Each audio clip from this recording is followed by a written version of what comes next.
Nope, ain't gonna do it. That's all there is to it, just not gonna do it. All right, folks, today is a different kind of little tag. And this tag was started by Shannon of the Spoony Stitcher. What this tag is about is things that you as a fiber artist would not do. So I hope some of you will take up this challenge.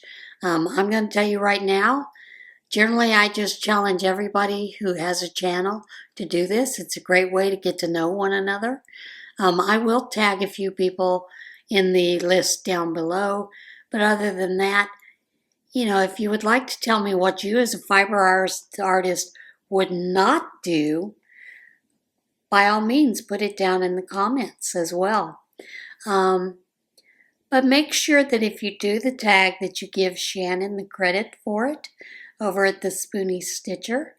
And if you haven't checked out Shannon's channel, please do. She has a great channel. Let's support all of our brothers and sisters in this yarny community. So one of the first things that I will never ever do is a temperature blanket. It just sounds boring to me, and just not ever gotten thrilled about doing anything like that. So no, that is not something that I would ever consider doing. One of the other things that I would not consider doing is a year-long, make-along, crochet-along, knit-along, regardless of what it is. I find that I get distracted too easily, and I fall by the wayside, and I don't get things finished that I would have liked to have gotten finished.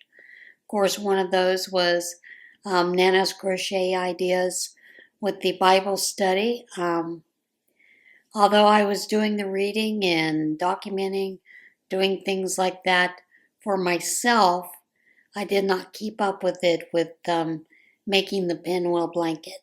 And so I've really realized that that's not something I am willing to do. One of the other things that I'm not willing to do is to work with alpaca yarn. Simply because I am allergic to it, even though it's considered non-allergenic. You can be allergic to it, and I am.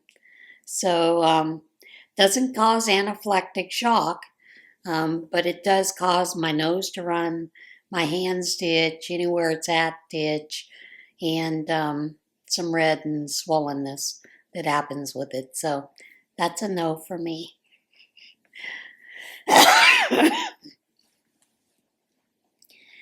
One of the other things that I would not ever do ever again is use homespun yarn. Homespun is what the technical name is. And I do have a couple of skeins that are in some of my totes that are somewhat like it from Michael's. So yeah, I will be using those, but to do it on my own because someone gave me a skein of it, no. I just do not care for it. One of the other things that I will not be doing, probably ever again, is purchasing any type of crochet kit, yarn subscriptions. I found with doing the ones that I had done before, the one that I really did like was Coach Mel's. And of course, she quit doing that because of personal reasons and some other reasons. I liked hers because they didn't involve fancy yarns. They were nice, they were simple, just great to do. If she had continued that, I might have continued that yarn subscription. But what I find is, generally what happens is I get the yarn, I'm thrilled about the yarn, but I don't have anywhere that I would work it. Or let's say when I was doing, think of the name of it now. Shoot. Talk about brain farts. One that went out of business. Knit Crate. What I found is lots of times it was not yarn that I was all that enamored with, working with. I have a tote full of it and a tote full of other subscriptions that I just have never worked anything up with them. So for me, that is a no. I will not subscribe to another yarn subscription because of that. I find that they're not very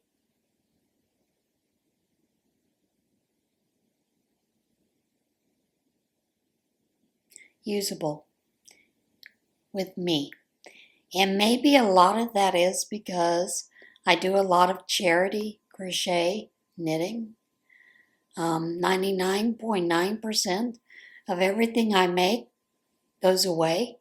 You know, I very seldom have anything left to show for what I do. So that's just one of those things that I've decided that is a no for me. One of the other things is definitely I will no longer do commission work without a hefty, non-refundable deposit.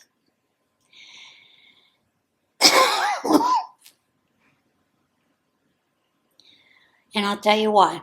I had someone that is a friend that had asked me, and this has been a lifelong friend, that had asked me to make blankets for 4 of her children.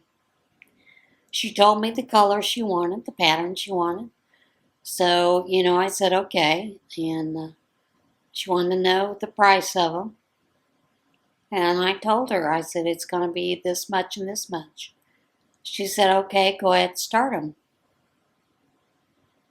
So I started them, finished them, contacted her, nothing. Crickets. And then she came back and she said, well, I just decided that was too much to pay for that.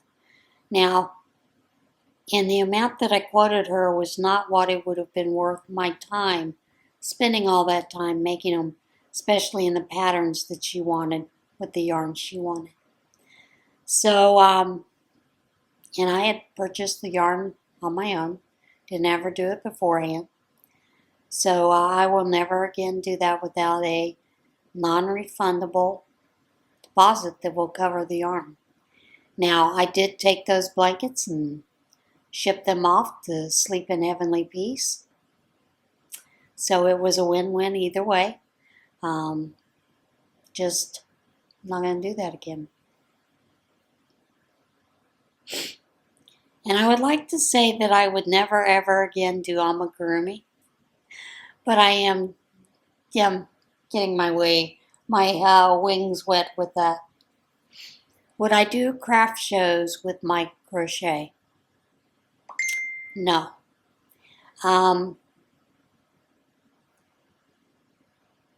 Mainly because people in this area do not pay you what it's worth. They hardly pay you the amount back in the yarn. And, if you've done amigurumi, the stuffing into it. So no, I won't ever do that kind of thing in this area to sell those kind of things.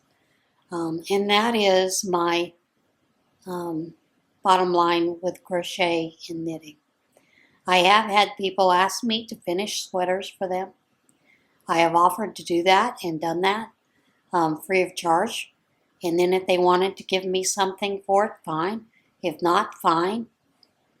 I just find that it's easier to do it that way. And most people will give you something for it. Of course, they have no idea how much time you put into it unless they were the crafter and they used to do that themselves. So, yeah, there's that. One of the other things that I would probably never ever do is create a meet and greet. I've done that in the past and they were okay, but there became these little cliques within them and I don't like that. So I won't be doing that ever again. Now, one of the other things that I think is interesting is, will I keep whips that are longer than a year old? Yeah, I have whips that are longer than a year old, but I will bring them out occasionally, review them, and decide, nope, not going to do that one. Let me rip it out. Let me send it by the wayside, that kind of thing. So those are some things that I will review, but I won't just stop. And yeah, I do have those whips stuck in my background. What can I say? Is there anything else that I would not do as a fiber artist?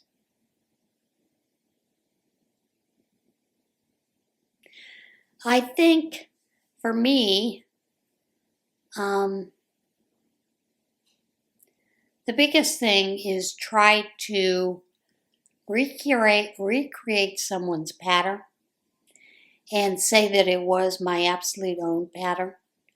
That doesn't give the person who did create the pattern credit for what they did. Now, if my pattern is so different, didn't follow it, then yeah, I'm going to claim it as my own. But I think that's wrong. And I don't think, if I've made an object to sell to someone, that I wouldn't, give the actual artist who created that a credit for it. Let's say I was doing a loaf cat. I would give the artist that actually created that pattern the credit for making that pattern, and not just say, oh yeah, I just winged it.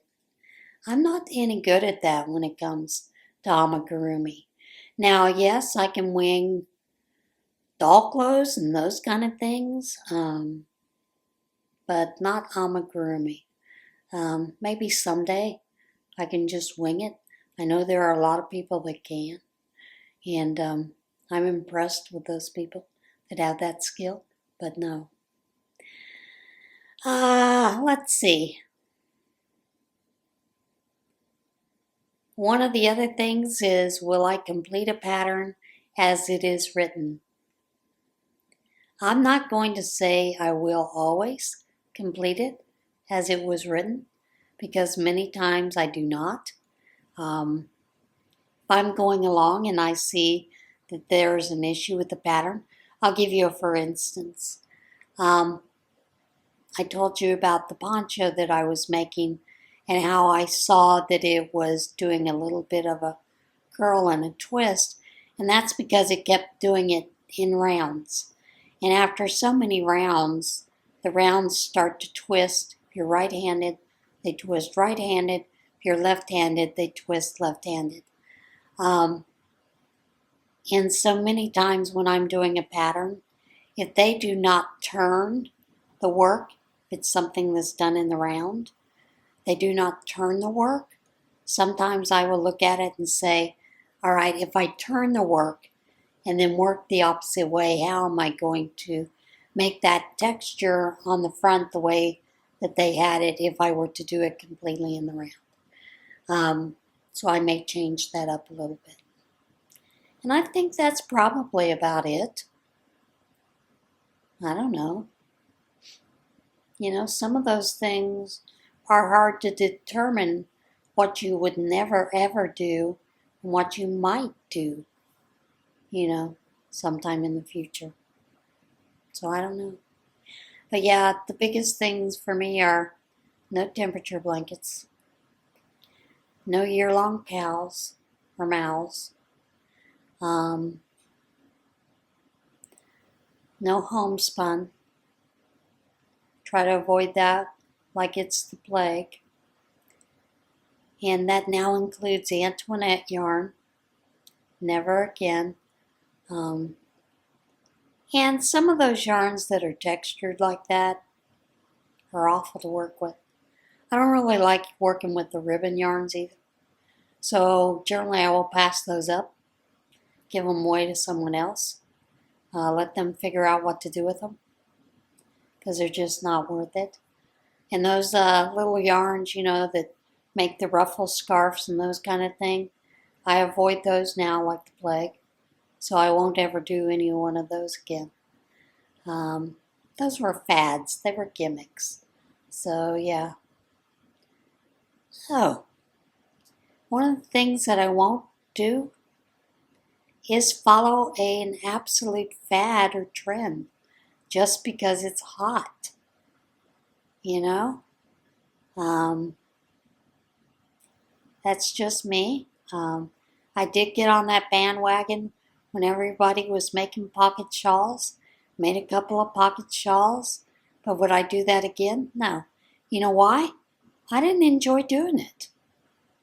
And I'm kind of at the age, if I'm not enjoying doing it, I ain't doing it anymore. And maybe that's because of the age I'm at. You know, that kind of thing. Who knows? But yeah, that is it for this. If you would like I said, if you would like to do this, if you have a channel, by all means, do it. Just make sure that you use the hashtag. The tag is FiberArtistNopes2025. But I'll put that tag down below. Make sure you use that tag. And also make sure that you go over and watch Shannon's video about it. And consider making sure that you give her credit for starting the tag. Too many times we do tags and we don't give the person who started the tag credit. And I think we should. All right? I am going to tag a few people down below. Not going to be many. But like I said, if you want to list things as a fiber artist that you will never ever do, or your nopes, list them down below. All right? See you guys soon. Bye.